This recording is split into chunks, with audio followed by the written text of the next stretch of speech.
Hey guys, मासल आशीष। जो जैसा कि आप सब लोग जानते हो कि इतने दिनों से हम एमएसटी सीटी 2020 के बारे में जान रहे हैं कि इन आने वाले दिनों में अब जितने भी दिन बचे हैं उसमें हमें एग्जैक्टली क्या करना होगा, क्या नहीं करना होगा। ठीक है। तो मैं ऐसा मानता हूँ कि आपने अपने हिसाब से जो भी है कॉलेज के हिसाब से या स्कूल के हिसाब से अपना शेड्यूल बना लिया होगा। मैं मेरे वीडियोस में जितने भी आपके साथ टिप्स शेयर कर रहा हूँ या जो चीज़ें शेयर कर रहा हूँ उसको खाली आपको अप्लाई करना है और उसको अच्छे से यूज़ करना है। ठीक। सो आज का जो टॉपिक है वो मैं केमिस्ट्री के बारे में बात करूँगा। मैंने पूरे यूट्यूब पे देखा है, नहीं तो आप भी देख सकते हो कि पूरे थ्रू आउट द यूट्यूब आपको ऐसा वीडियो नहीं मिलेगा कि एक पर्टिकुलर टॉपिक या पर्टिकुलर सब्जेक्ट को लेके इतना डिटेल में बात नहीं किया है about M S T C E T. ठीक। सो मैं आज केमिस्ट्री के बारे में बात करूंगा। इसके साथ ही स्पेशली मैं ऑर्गेनिक केमिस्ट्री की बात करूंगा यहाँ पे कि एग्जैक्टली ऑर्गेनिक केमिस्ट्री का क्या रोल होने वाला है upcoming M S T C E T exam. तो ठीक है, लेट्स सी। और गाइस, और एक मैं इम्पोर्टेंट आपको बात बता देता हूँ कि ये वीडियो आप एंड तक देखिए, क्योंकि मैं एंड में एक बहुत इंपॉर्टेंट बात आपसे शेयर करने वाला हूँ। ठीक है। So our first point is chemistry is all about the concepts. अभी आपने देखा होगा कि मैथमेटिक्स देखिए या फिजिक्स देखिए, उसमें आप अगर अच्छे से फॉर्मूलाज भी कर लेते हो तो यार लाख बन जाते हैं इन द सीईटी एग्जाम। ठीक है। आप खुद से थोड़ा आइडिया लगा के या अपना अपना लॉजिक लगा के आप उसको सॉल्व कर पाते हो। ठीक है। पर केमिस्ट्री कैसा होता है, इसका ऑपोजिट होता है। ठीक है। आपको यहाँ पे कॉन्सेप्ट्स पता होना बहुत ज़रूरी है। फिजिकल केमिस्ट्री का अगर पार्ट देखा जाए तो उसमें आप देख सकते हो कि वो पूरा फॉर्मूला बेस होता है। फॉर्मूला बेस मतलब उसमें भी कॉन्सेप्ट लगते हैं, पर उसके साथ साथ आपको फॉर्मूला पता होना भी ज़रूरी होता है। एग्जाम्पल मोल मोल कॉन्सेप्ट, ये वो सब। ठीक है। तो हमारा सेकंड पॉइंट है वही है। ठीक। The some formulas of the physical chemistry. Physical chemistry किसी को आना, इसका मतलब होता है कि कॉन्सेप्ट के साथ उसके फॉर्मूलाज भी आना। तो ये बात आप अच्छे से ध्यान रखना। तो जो मेरा फर्स्ट पॉइंट था, that is chemistry is all about the concept. तो आपको केमिस्ट्री करते समय कॉन्सेप्ट्स पे ध्यान देना है। ठीक है। आपको ऐसा नहीं करना कि अ, किसी का तो नोट्स उठाए, हैंड रिटन किसी के भी नोट्स उठाए, अपना छोड़िए, पर दूसरों का अगर उठा के आप पढ़ना स्टार्ट कर दिए तो ऐसा नहीं होता। आप खुद से नोट्स बनाओ। अगर अभी टाइम नहीं है नोट्स बनाने के लिए तो यार आप डायरेक्टली बुक से पढ़ो, हाइलाइटर का यूज़ करो, ऐसे हो सकता है अभी भी। ठीक। तो हमारा थर्ड पॉइंट होगा note down all the reactions each and every.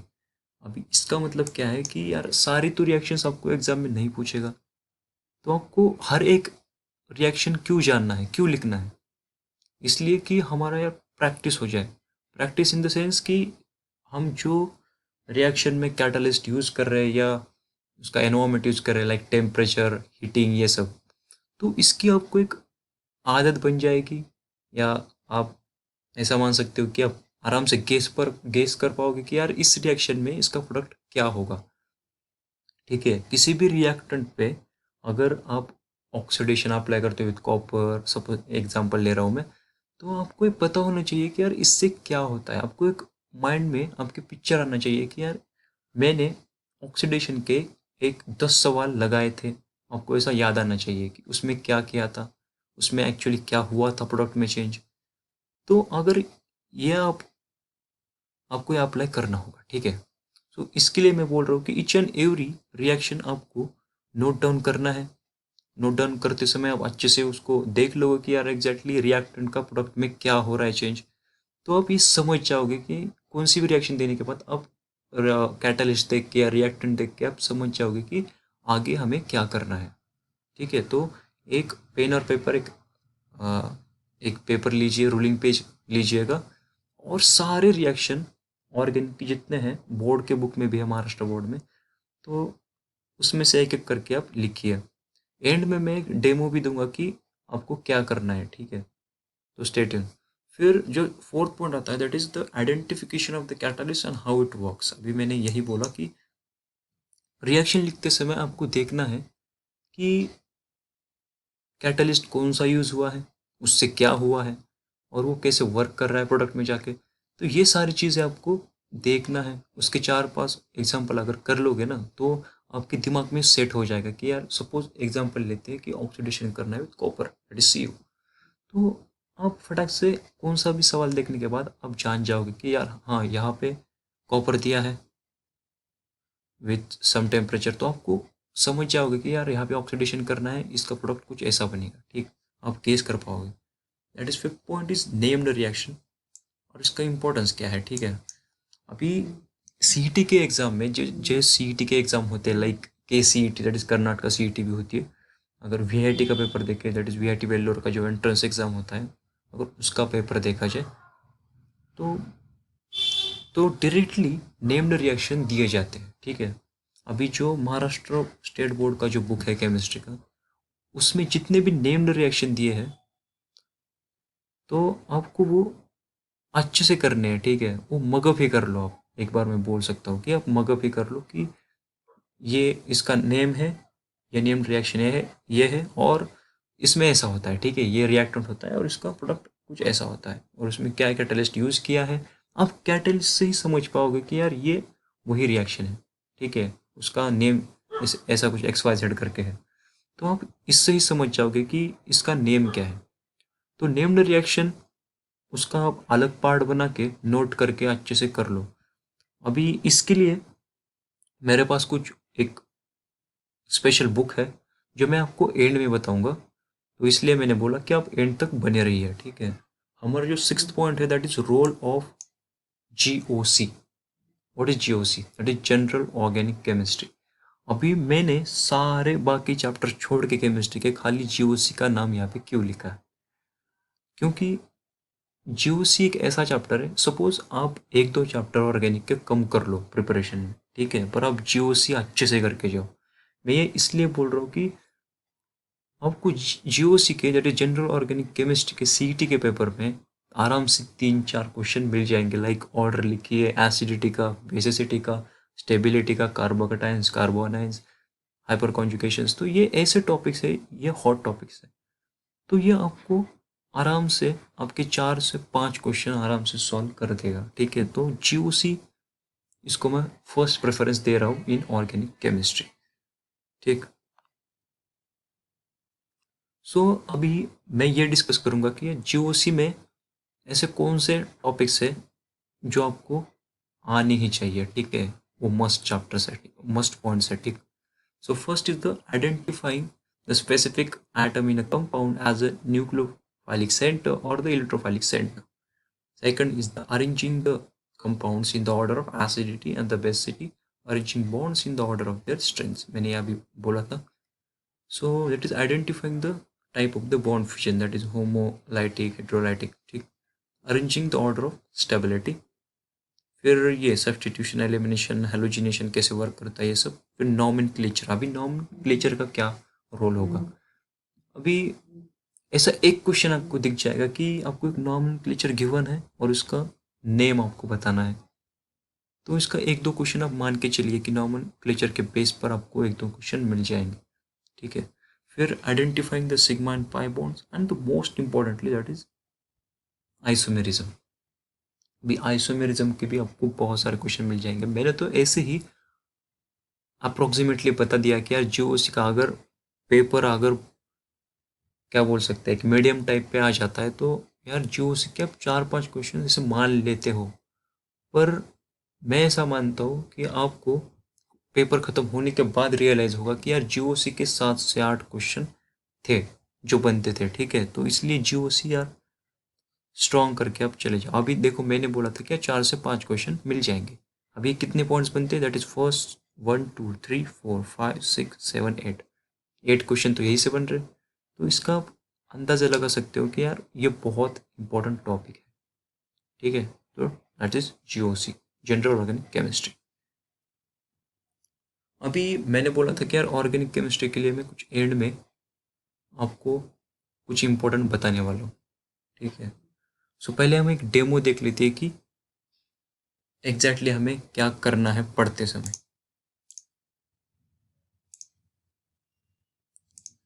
सो मैंने खोला है, that is alcohols, phenols and ether. अभी ये नया टेक्स्ट बुक है जो इस साल लॉन्च कर दिया था गवर्नमेंट ने। तो अगर किसी के पास मतलब सभी के पास यार ओल्ड ही बुक होगा तो आप वही प्रेफर करिए, मैं इससे आपको एक्सप्लेन कर दूंगा। तो आप यहाँ पे देखोगे तो ये ऊपर ऊपर सारे नाम एक बार देख लीजिए। अब एक दो भी अच्छे से देख लेते हो तो बाकी के नाम खुद से प्रिपेयर कर सकते हो। अभी ये हो गया, ये it is it is allylic alcohols, benzylic alcohols, then nomenclature. तो ये अच्छे से आपको पढ़ना है एक दो बार, ठीक है। तो रिएक्शन, ऐसे रिएक्शन नहीं लिखने, ये क्या, इसमें तो आपको खाली जानना है क्या रिएक्शन में क्या हो रहा है, ठीक है। ये तो हो गया।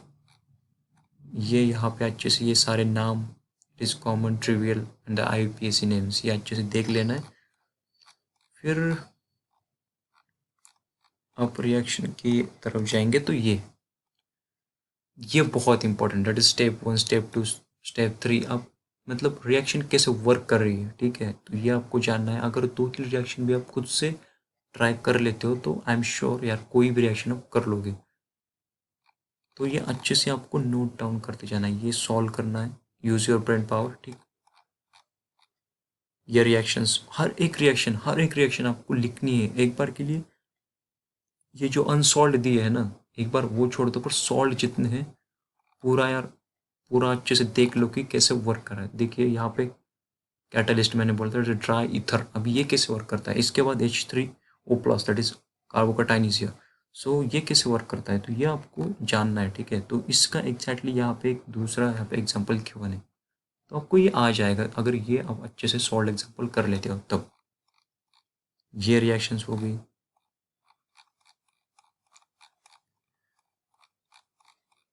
फिर कुछ property given like solubility, reaction with basis, ये सब, ये कैसे रिएक्शन हो रही है, ठीक। रजिस्टरिफिकेशन, ये हर एक पॉइंट आपको अच्छे से एक बार तो पढ़ ही लेना है, ठीक है। रिएक्शन तो हर एक लिखनी है, उसकी प्रैक्टिस करनी है। मैंने बोला था यहाँ पे ऑर्डर, ठीक है, the order of reactivity hydrogen halides, like ये ऐसे सारे आपको अच्छे से आने चाहिए, ठीक। सो नेम्ड रिएक्शन बोल रहा था, रीमर रीमर टीमर रिएक्शन, ये होता है नेम्ड रिएक्शन। तो ये आपको आना ही चाहिए। आप अगर ये नाम आपके सामने आ जाता है, that is reamer teamer reaction, तो आपको आना चाहिए दिमाग में कि यार ये क्या है एग्जैक्टली, ठीक। अभी CHCl3 एक्वस NaOH, ये अगर आप रिएक्ट अपना कैटलिस्ट देख लेते हो तो आपको समझ आना चाहिए कि यहाँ पे रीमर टीमर रिएक्शन वर्क होगा, ठीक है। तो मैं इनकी बात कर रहा था कि यार अच्छे से पेन पेपर लेके अच्छे से लिख लो, ठीक।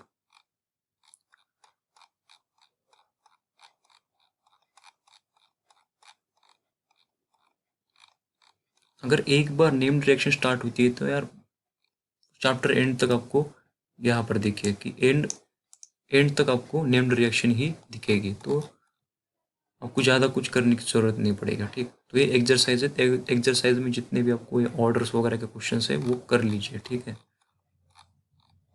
तो ऐसे आपका चैप्टर यहाँ पे ख़त्म होता है। तो चैप्टर आपको ऐसे ही पढ़ना होगा। अभी मैं एक इम्पोर्टेंट बात बताने जा रहा हूँ, स्टार्टिंग से बोल रहा था कि यार डिस्क्रिप्शन में एक बुक दे रखा है, उसका बुक का नाम बहुत लोग नहीं लेते, पर मैंने डिस्क्रिप्शन में एक बुक दे रखा है, आप जाओ उसे डाउनलोड करो। और अगर आप जेई में, जेई एडवांस, CET किसी के लिए भी प्रिपेयर कर रहे हो तो आप वो बुक एक बार सॉल्व कर लीजिएगा, या सॉल्व करने का मतलब है पढ़ लीजिएगा अगर आपके पास सफिशिएंट टाइम है तो। So thank you guys for listening me. अगर आज का वीडियो आपको पसंद आया हो तो प्लीज़ लाइक कीजिएगा, सब्सक्राइब करके सभी को शेयर कीजिएगा। So thank you, stay tune, मिलते हैं अगली वीडियो में।